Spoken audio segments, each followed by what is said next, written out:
प्रदेश के सीएम पुष्कर सिंह धामी के कद को लेकर बड़ा बयान दिया। उन्होंने कहा कि उत्तराखंड के मुख्यमंत्री धामी का बीजेपी में कद बढ़ा है। पूर्व मुख्यमंत्री हरीश रावत ने प्रदेश में यूसीसी लागू होने के बाद यह बात कही। हरीश रावत ने कहा कि यूसीसी लागू करके बीजेपी सरकार ने लव जिहाद जैसे मुद्दे को संरक्षण दिया। उन्होंने कहा कि कानून में जो पहले अपराध था अब उसे उत्तराखंड सरकार संरक्षण देने का काम कर रही है। इसके साथ ही उन्होंने मुख्यमंत्री पुष्कर सिंह धामी और यूसीसी को लेकर अपनी कई और बात रखी।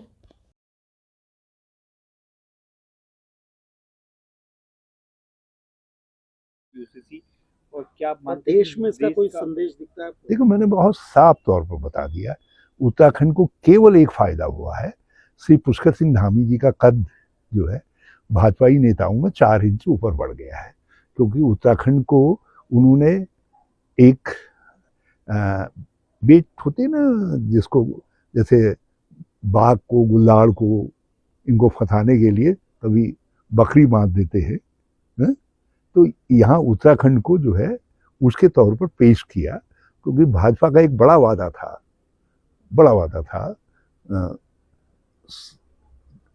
कॉमन सिविल कोड का, और ये बड़ा बुनियादी वादा था उनका शुरू से ही।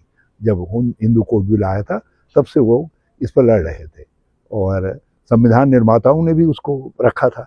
तो भाजपा से ये सवाल उसके क्रिटिक पूछे थे, और आरएसएस का कोर पूछा था कि भाई कॉमन सिविल कोड कब आएगा। तो उसके लिए धामी जी को और उत्तराखंड को यूज किया गया। तो धामी जी जब भाजपा के इतने काम आए हैं, उनके नेतृत्व के इतने काम आए हैं, तो उनका कद बढ़ा है। मगर उत्तराखंड को इससे कुछ फायदा नहीं होगा, बल्कि हमको बहुत सारे अनावश्यक लिटिगेशंस में पड़ेगा। और सबसे बड़ी बात तो ये है, जो लव जिहाद के खिलाफ लड़ने की बात कहते हैं, उन्होंने लव जिहाद का लोगों को लाइसेंस दे दिया है। ये क्या है? Live in relationship. How will you answer? देवभूमि में कैसे आंसर करेंगे आप?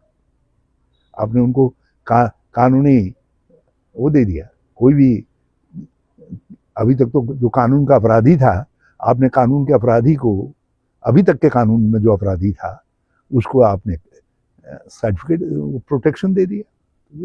ये है, कुल मिला करके जो है हमारे देवत्व पर जो है कॉमन सिविल कोड ने प्रहार कर दिया।